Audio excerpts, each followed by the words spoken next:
Akhir-akhir ini kayaknya kita sering ya ngelihat berita tentang kasus-kasus bullying yang terjadi di Indonesia.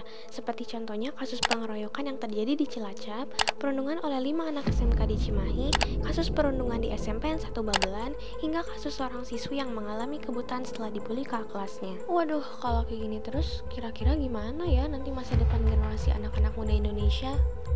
Tapi sebelum kita bahas lebih lanjut, yuk sama-sama ketahui dulu apa sih yang dimaksud dengan bullying. Bullying atau perundungan adalah segala bentuk penindasan atau kekerasan yang dilakukan secara sengaja oleh satu orang atau kelompok yang lebih kuat.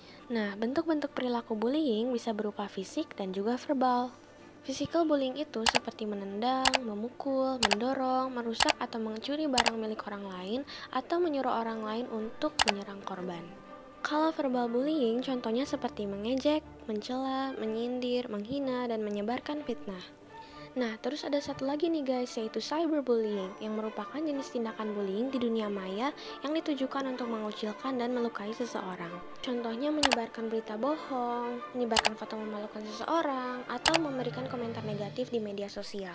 Lalu tahukah kalian kalau ternyata bullying juga termasuk tindakan kriminal loh, dan setiap pelakunya bisa dikenai hukuman. Seperti yang tercantum dalam Kitab Undang-Undang Hukum Pidana Indonesia pasal 351 tentang tindak penganiayaan, pasal 170 tentang pengeroyokan, pasal 310 tentang pencemaran nama baik, dan pasal 311 tentang penghinaan. Tercantum juga dalam Undang-Undang Perlindungan Anak pasal 80 ayat 1 tentang hukuman bagi para pelaku kekerasan terhadap anak.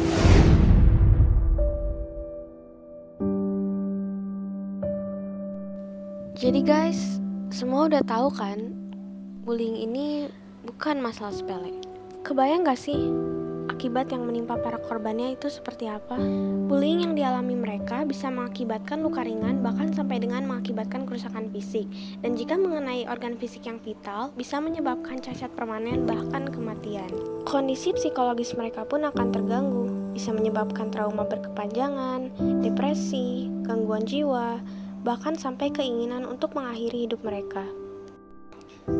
Oleh karena itu, yuk bersama kita ciptakan lingkungan yang aman dan bebas perundungan. Apabila suatu saat kalian mengalami kejadian seperti ini atau melihat orang lain yang menjadi korban, berilah dukungan untuk melapor pada orang yang lebih dewasa seperti orang tua, guru, bahkan polisi.